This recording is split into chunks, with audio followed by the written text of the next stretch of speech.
Are we asking too much of our children?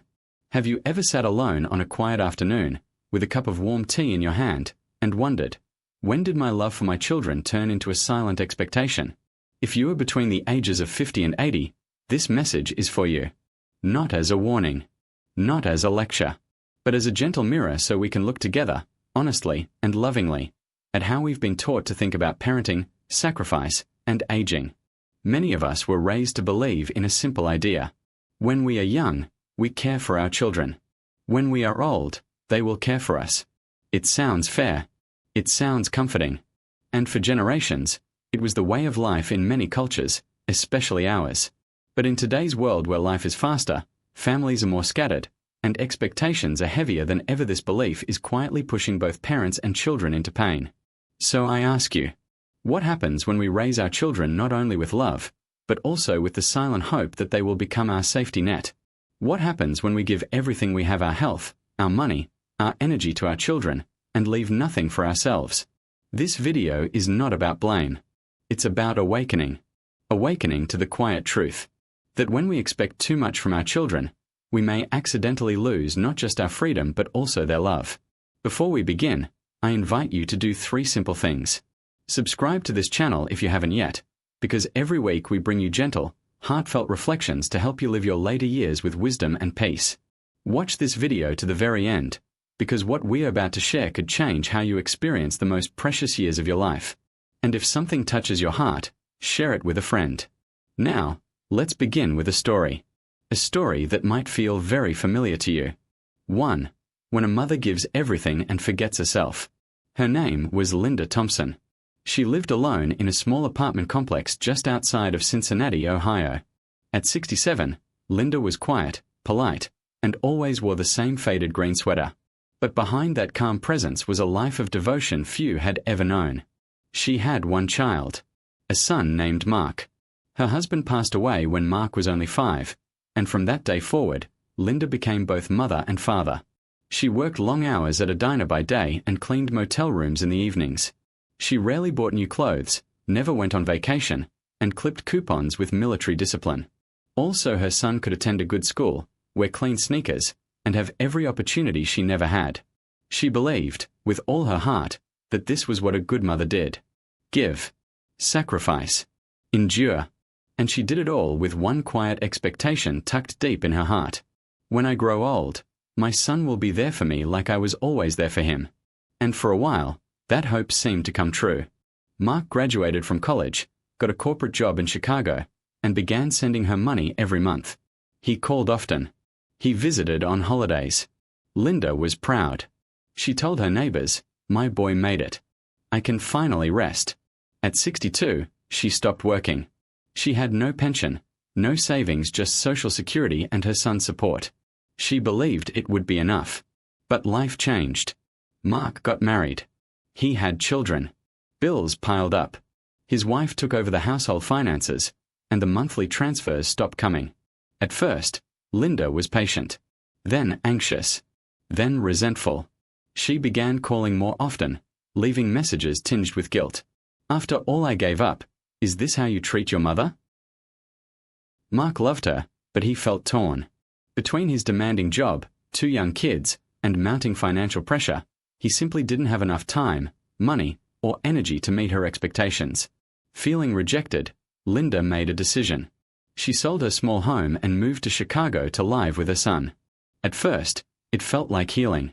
She helped with the grandkids, cooked dinner, and joined a local church group. But soon, unspoken tension grew. Linda had no income, no say in the household. Her daughter-in-law felt judged. Linda felt invisible. One afternoon, after a disagreement over a grocery receipt, Linda quietly packed her things and left. She rented a studio apartment using the last of her savings. To make ends meet, she worked part-time at a laundromat folding clothes. But her knees hurt. Her memory slipped. She was let go after 6 months. Her final days were quiet. Too quiet. When she passed away in her apartment at age 69, it was 2 full days before anyone noticed. Linda's story isn't rare. It's the story of many aging parents who give everything: time, money, identity to their children, and forget to save even a little for themselves. They don't just invest in their child's future. They become their child's future. And when the child cannot or does not fulfill the unspoken agreement, pain takes root. Linda didn't fail. And Mark didn't either. What failed was the belief that love guarantees care. That sacrifice entitles us to return. That parenting is an investment meant to mature at retirement. But love real love is not a contract. It's not a trade. It's not a guarantee. We love our children best when we raise them not as our future security but as free, full human beings. And we honor ourselves best when we prepare emotionally, financially, and spiritually for a life that's still ours, even after they grow. 2. When duty becomes a quiet sacrifice. His name was Robert Jennings Bob, to most. At 58, he had what many would call a stable life. A good job at a local construction firm in Dallas. A wife of over 30 years. A daughter in her final year of high school. They weren't rich, but they were comfortable. Life had rhythm. Love. Purpose. Until the phone calls began. His mother, Elaine, was 86 and still living alone in the Ohio farmhouse where Bob and his 2 brothers were raised. But she wasn't well. Her knees had given out. She was forgetting names. And most of all, she was lonely. At first, she called with updates. Then with complaints. And finally, with guilt. I raised you boys on my own after your father died. I never put myself first. Now I can't even get a ride to the doctor's office without begging. One by one, her words carved into Bob's chest. His brothers lived out of state and had long disconnected. So she called Bob. Always Bob. The good son. His wife, Susan, tried to understand. They talked about hiring a home nurse. Elaine refused. They offered to fly her to Texas. Elaine cried, "I'm not leaving my home. You're my son. You come to me." And so, one autumn morning, Bob packed a suitcase and left. Left his house. Left his marriage. Left the life he'd built, to return to the life he came from. At first, he told himself it was noble. He cooked for his mother, did her laundry, took her to her doctor's appointments. He managed her medications, cleaned her fridge, walked the dog. He even repaired the old fence in the backyard, though his back screamed with every nail hammered. But the nights were the hardest. He'd lie awake on the twin bed he'd slept in as a boy, holding his phone, waiting for a call that never came. Susan had grown distant. Their daughter, Lily, barely spoke to him. He had become what many elders once feared becoming. A man split in half. One half still tied to duty. The other longing for connection. You see, Bob loved his mother. But he loved his wife, too. And his daughter. And the life they'd built. But in the name of being a good son, he became a ghost in his own marriage. A stranger in his daughter's milestones. And here's the quiet truth. When duty is fueled by guilt, not love, it doesn't bring peace. It brings fracture. After Elaine passed a year later, Bob returned to Dallas. But the house felt unfamiliar. His wife had learned to do life without him. His daughter had grown up while he was gone. Bob did the right thing. But was it the right way? This story isn't rare. Many of us, especially those from immigrant or traditional backgrounds, were raised to believe that caring for our parents in old age is non-negotiable. And yes, caring is sacred. But sacrifice without boundaries becomes suffering. The question isn't should we care for our parents? The question is, how do we care without losing the other people we love, or ourselves? Sometimes, the most loving act isn't moving in its helping find another solution. Home care. A part-time nurse. Assisted living. A trusted neighbor. Because when one person shoulders everything, they carry more than weight, they carry silence. Bob didn't fail. His mother didn't fail.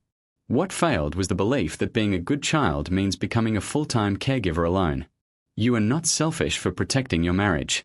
You are not heartless for wanting your own life.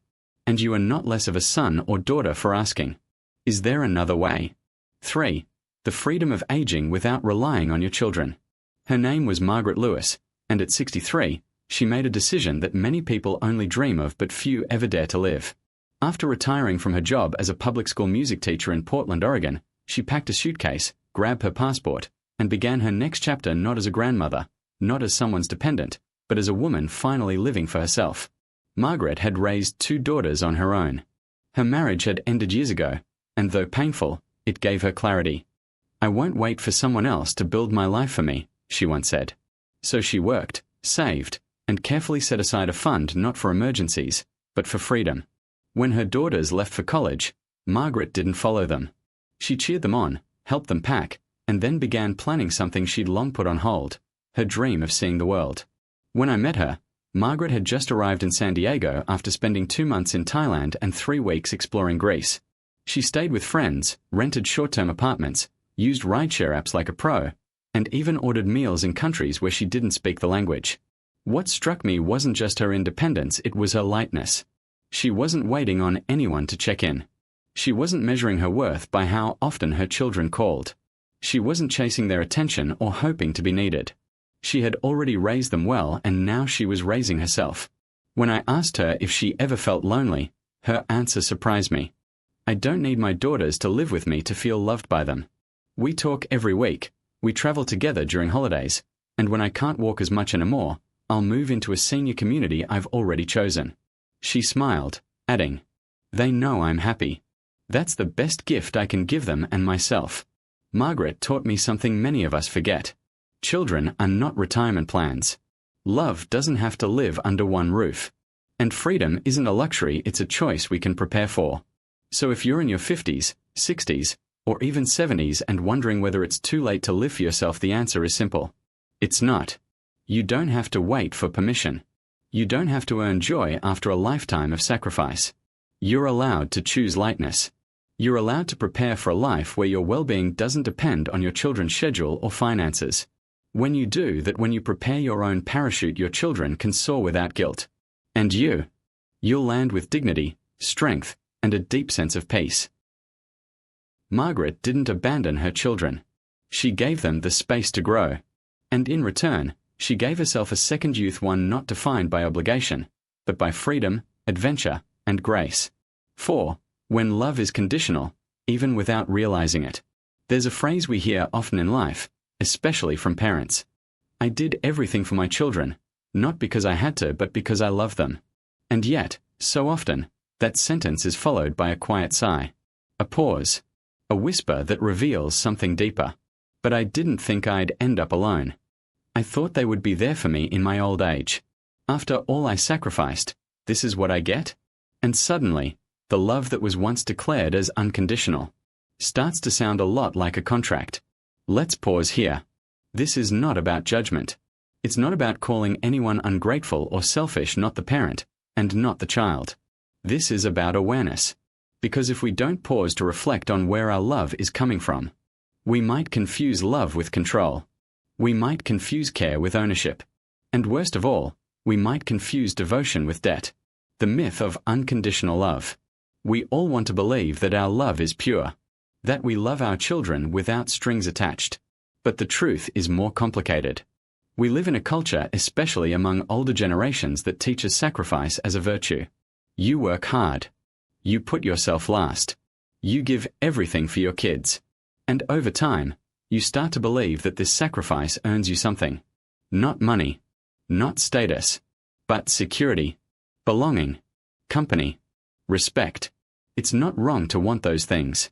But when those wants become expectations, and those expectations become standards, then something shifts inside the relationship.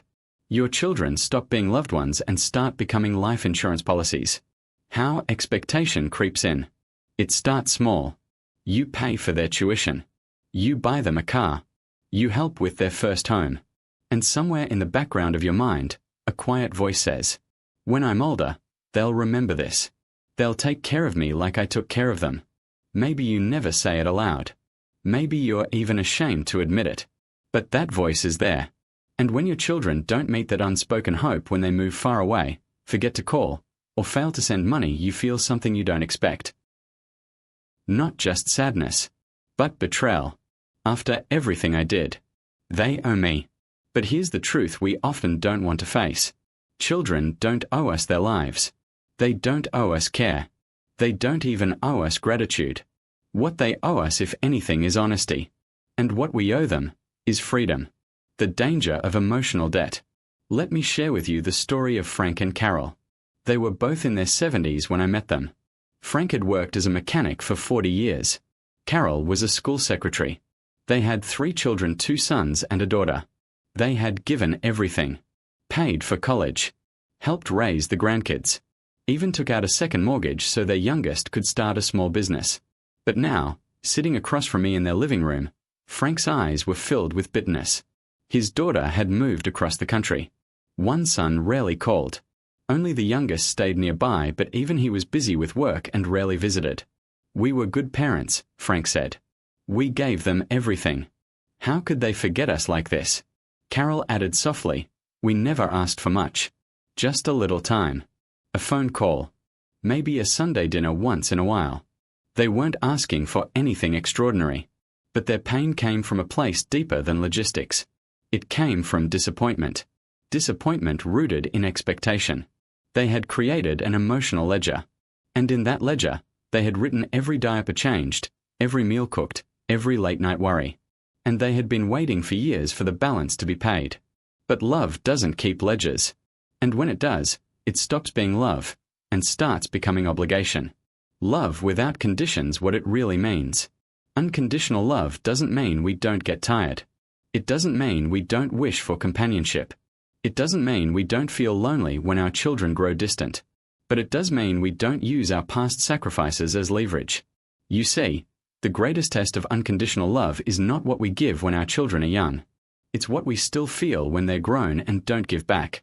When we love them not because they visit every Sunday, but because we remember who they were at 5, at 15, at 30, and because their lives, even lived far away from ours, are still part of our joy. What happens when we let go of the ledger? When you release the expectation of repayment, something beautiful happens. You stop waiting by the phone. You stop measuring your worth by how often they show up. You start building a life that isn't centered on being needed. You start reconnecting with old friends. You take walks without checking your messages. You cook meals for yourself not because someone's coming over, but because you deserve nourishment and care.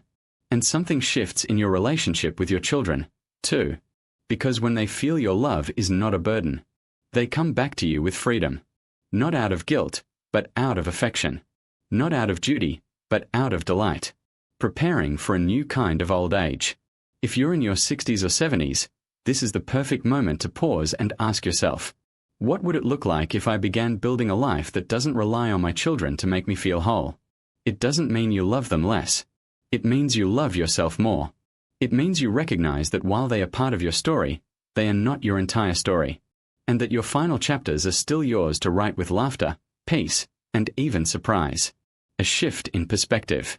When we let go of the fantasy that our children will make our later years complete, we make room for something else to arrive. Friendship, community, new hobbies, small joys that don't depend on anyone else. You are not too old to start again. Not too old to feel alive. Not too old to create beauty, connection, and meaning that come from within, not from a waiting child's visit. A final thought. If you've ever said to yourself, I did everything for them, and now I feel forgotten, I invite you to ask, did I give from love or from expectation? And can I now begin to love without needing anything back? Because when you do, you unlock a kind of peace that no one can take away. A kind of freedom that isn't about where your children are, but about where you are with yourself. And most of all, you remind your children of something powerful.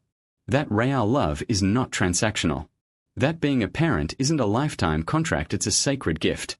And that when we give without demanding, we often receive more than we ever expected. 5. Healing the rift when expectations have hurt the bond. There's a silence in some families that's louder than any argument. A quiet distance that settles in after too many unmet expectations, too many misunderstood words, too many phone calls left unanswered. You still love your children. You think about them every day. You hope they're eating well, sleeping enough, staying safe. But the conversations are short, now formal, polite. The warmth that used to live between you feels distant. And deep down, you wonder, was it something I said? Did I ask too much? Do they even love me the way I love them? If you've ever asked yourself these questions, you're not alone. So many older parents carry a quiet ache and invisible grief over the slow erosion of closeness with their adult children. But here's the truth that too few people talk about. Sometimes, the greatest wounds between parent and child are not caused by cruelty. They're caused by expectation, by the unspoken belief that love must look a certain way, come at a certain time, and follow certain rules. How love becomes conditional without meaning to. You spent years, maybe decades, raising your children. You fed them, clothed them, stayed up through fevers and heartaches. You put your own dreams aside to build theirs. So it's natural, so deeply human, to hope for something in return. A weekly visit. A heartfelt thank you. A child who notices when you're tired or lonely. But if you're honest with yourself, ask, was your love freely given? Or did you quietly hope, maybe even assume, that one day they'd repay you? Because when love becomes a kind of emotional contract, both sides suffer. You begin to feel owed. They begin to feel watched. And over time, a gentle love turns into quiet pressure. And pressure always pushes people away. When children pull away. Let me tell you about a man named Henry. He was 74 when he came to one of my workshops. A proud veteran. A retired electrician. And a father of 3. Henry loved his kids. No question. But over the years, things had changed. One child moved to another state and stopped visiting. Another rarely answered texts. The third sent money but never came by. Henry was angry. They're ungrateful, he said. I worked my hands raw for them. And this is the thanks I get? But when we gently explored more, something deeper came up. He wasn't just angry. He was hurt.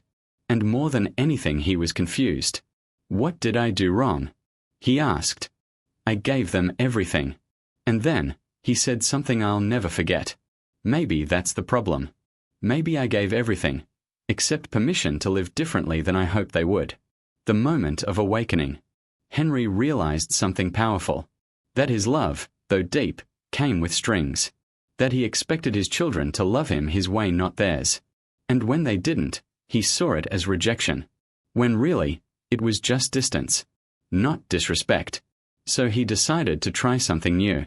He sent each child a letter, not demanding a visit or complaining. Just sharing memories. Gratitude. His hopes for their happiness. And then, he let go. 3 months later, one of his sons surprised him with a visit. They sat on the porch for hours. No guilt. No blame. Just presence. The others didn't come. Not right away. But they started calling more. And Henry, for the first time in years, felt peace. Not because they came back on his terms, but because he had finally made space for them and for himself. How to begin the healing. If you've felt hurt by your child's silence, if your calls go unanswered, if your love feels one-sided, I want to offer you this. You are not powerless. And it's not too late. Here's how healing begins. 1. Acknowledge the pain but release the story. Yes, it hurts. Yes, you may feel forgotten. But don't hold on to the story that they don't care. Sometimes, life is simply overwhelming. Sometimes, people love you deeply but quietly. 2. Apologize if you've used guilt even unintentionally. It's okay to say, I realize now I may have expected too much. I'm sorry if that made you feel pressured. That one sentence can open more doors than years of silence. 3. Reconnect without an agenda. Send a note, a photo, a memory. Not a request. Not a reminder. Just a thread. Let them pull on it when they're ready. 4. Build a life that isn't centered on being needed. Your children are part of your world, but they are not your whole world. Find the parts of you that still long to create, to connect, to enjoy. Join a book club. Volunteer. Learn something new. You deserve a life that's full with or without their presence. The gift of grace. Sometimes, healing doesn't mean going back to the way things were. It means finding a new way forward. A way where love is not measured in phone calls. Where connection is not scored by visits. Where joy doesn't depend on someone else's attention. You can't control how often your children show up, but you can control what you do with the space they leave behind. You can fill it with bitterness, or with beauty. You can wait for them to rescue you, or you can rescue yourself. And when they do come back, if they do, let it be because they want to, not because they feel they must. What you model, they remember. Your children are still watching. even if from afar.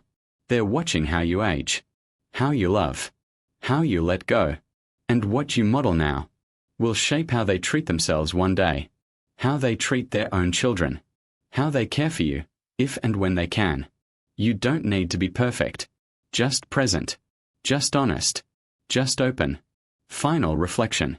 You may not be able to change the past.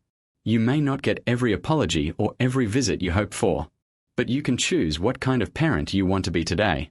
One who loves without demand. One who gives without expecting repayment. One who lives with dignity, regardless of who walks beside them. You still have time to heal, to forgive, to love again, not just your children, but yourself. 6.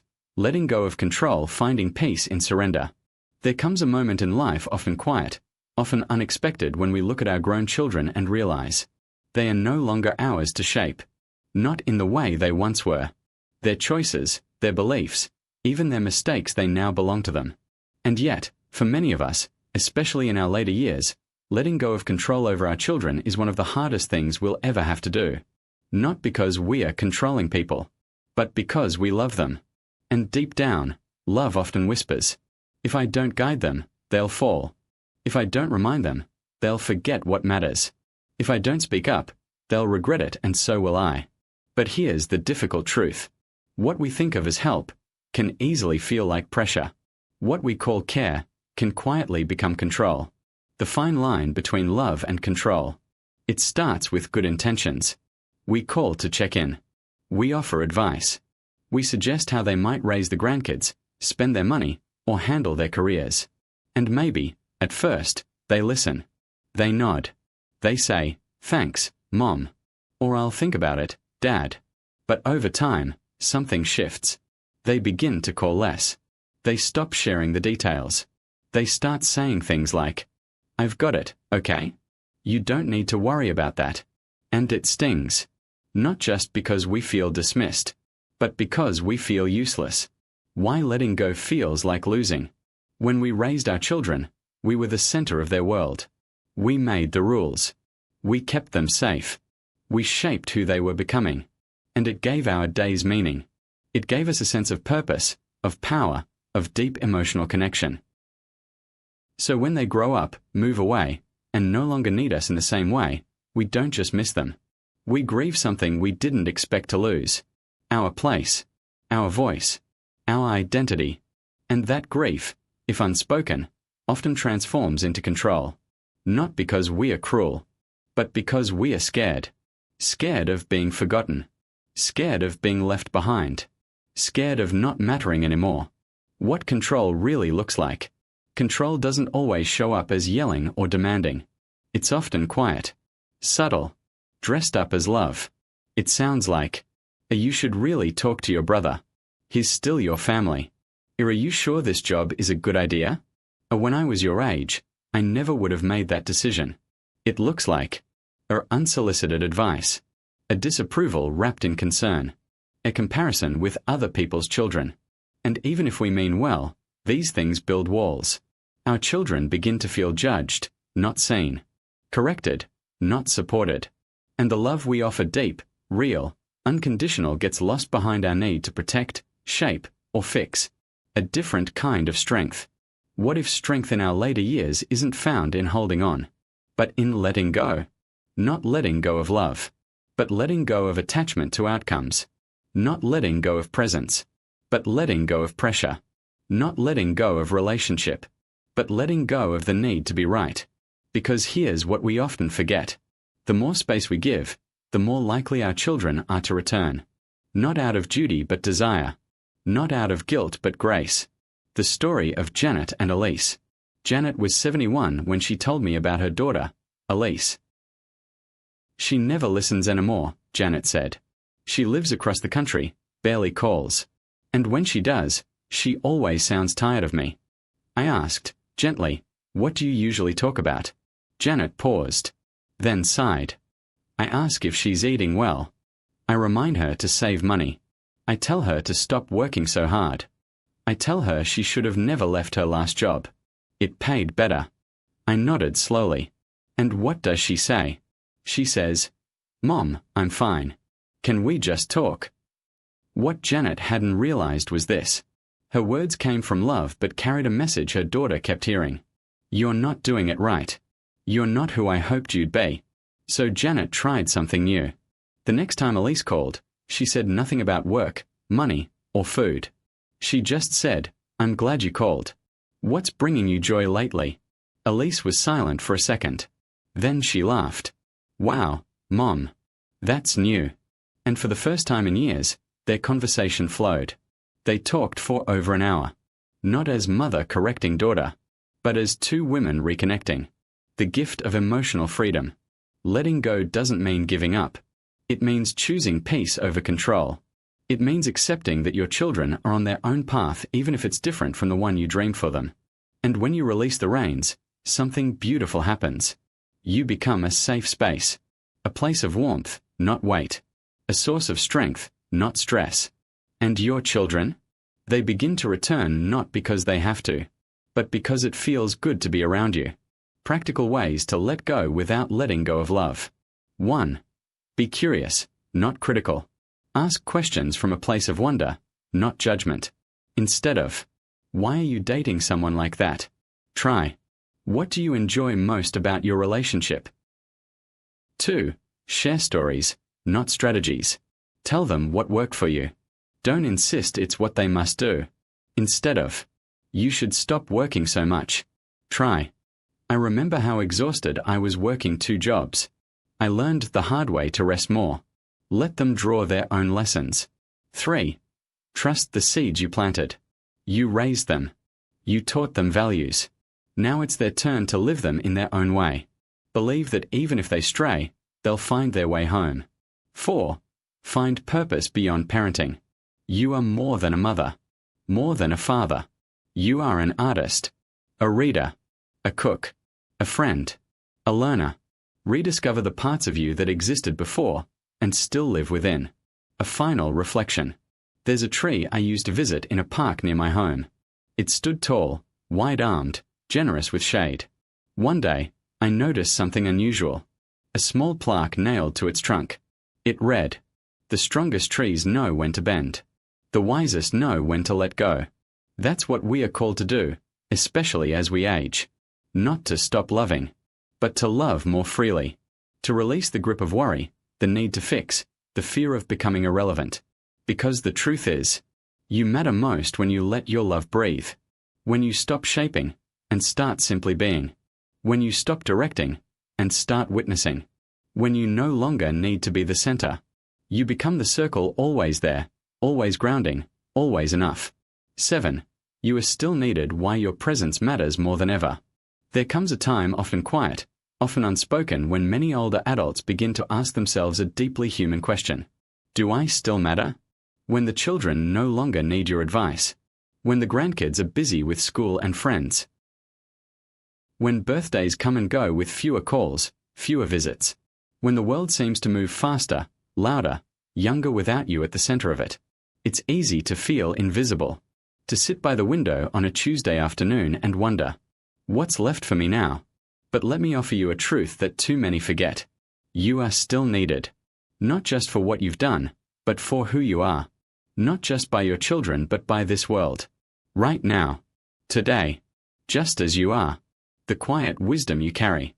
You may not be running meetings or chasing toddlers anymore, but you carry something deeper than energy. Perspective.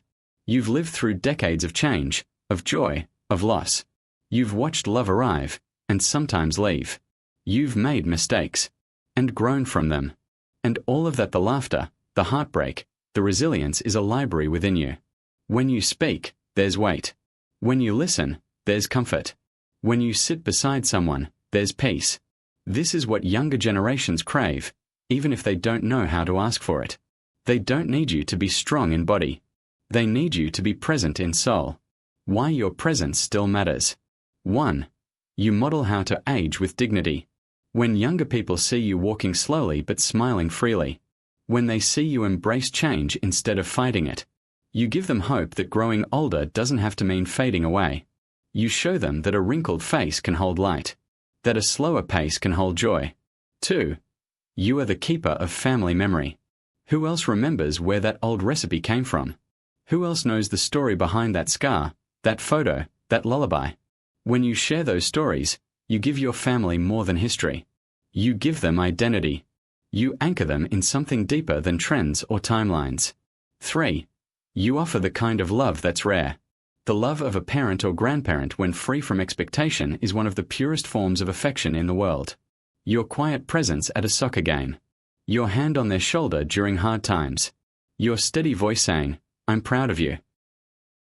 These things live in their hearts forever, even if they don't always say it. Even if they're too busy to notice it now. They will remember. When you feel forgotten, it's okay to admit it. Some days are lonely. Some holidays feel too quiet. Some moments make you wonder if anyone still sees you. You are not weak for feeling this. You are not selfish for wanting connection. You are simply human. But please remember this. Being needed does not always look like being busy. Being loved does not always look like being called. And being valuable does not always look like being praised. Sometimes, it just means showing up, being here, still breathing, still growing, still offering kindness in a world that desperately needs it. The power of one life even now. You may not change the world anymore, but you can still change a moment. For someone. For the woman in your church who just lost her husband. For the young man down the street who's overwhelmed with fatherhood. For the neighbor who lives alone and hasn't had a real conversation in days. One phone call. One kind word. One meal shared. It's enough. You are enough. What if you're all alone? Some of you reading this may not have children. Or you may have lost them. Or perhaps, the relationship is strained beyond what words can fix. And you may think, who am I needed by? Let me tell you something I deeply believe. There is always someone somewhere who is waiting for the very thing only you can give. Your wisdom. Your gentleness. Your story. There are children in your community who have never known a grandparent. There are single parents who would give anything for a gentle elder to lean on. There are neighbors who don't need advice, they just need someone to sit with them in silence. You can still be that person. Not out of obligation, but because your presence is a gift. The inner work of being needed. Sometimes, before others can see our worth, we must remember it ourselves. You are not defined by your productivity, not by your usefulness, not by how many people call you this week. You are defined by your presence, by your tenderness, by your willingness to remain open, kind, and curious despite what life has taken. This is the work of elderhood. Not to lead, but to guide. Not to control, but to comfort. Not to demand, but to inspire. One final story. I once met a woman named Florence. She was 84, lived in a quiet town in New Hampshire, and had outlived her husband, her two best friends, and most of her cousins. She told me, "Everyone I've loved is gone. I'm not sure what I'm still doing here." But every Tuesday, Florence volunteered at the library, reading to toddlers. She didn't think it mattered. Until one day, a young mother stopped her in the parking lot and said, "My daughter talks about you every day. She calls you the story lady. She says you make the books come alive. I just wanted to say, thank you." Florence cried. Not because she was sad, but because she realized she still mattered. And so do you. A gentle reminder. You are not finished. You are not forgotten. You are not alone. Your voice still carries weight. Your life still carries meaning. Your love still carries warmth that someone, somewhere, needs. You don't have to be who you once were. You only have to be who you are right here, right now. And that is more than enough. A quiet return to what matters most. If you've made it this far, thank you. Not just for watching, but for listening with your heart. Not just for hearing these messages, but for holding them gently, as if each word were a mirror, quietly reflecting something you've always known. You've walked with me through 7 quiet invitations. To stop measuring your worth by your children's behavior. To forgive the moments when love felt unreturned. To release control and choose peace. To let go of expectation and discover freedom. To remember your own voice, your own power, your own place in this life. To heal the distance with tenderness, not guilt. And most of all, to know that even now, you are still deeply, quietly needed. These are not easy truths. They require courage. They ask you to lay down pride and pick up something softer, something wiser. But I believe in you. Because if there's one thing I've learned from walking beside thousands of older adults, it's this. The final chapters of life are not about decline. They are about deepening. Aging is not a loss, it's a return. A return to what matters. A return to who you've always been beneath the noise. A return to the heart. Before you go, if even one message touched something tender inside you today, would you do 3 gentle things for me? First, subscribe to this channel. Not for me, but for you. Because each week, we return with stories, reflections, and truths just like this written to help you live your later years with purpose, with peace, and with joy. Second, share this video with someone you love. A sibling, a friend, a son or daughter who may need to hear your heart, even if you no longer know how to say the words out loud. And third, if you feel ready, leave a comment. Tell us which message spoke to you. Or just write, "I'm still here." Because sometimes, that's all we need to hear from each other. That we are still here. Still growing. Still loving. Still learning how to let go, and still finding new ways to hold on. Thank you for walking this path with us. And until we meet again in the next video, may your day be gentle, your heart be light, and your presence always be enough. We'll see you soon. Warmly. From all of us at the channel, thank you.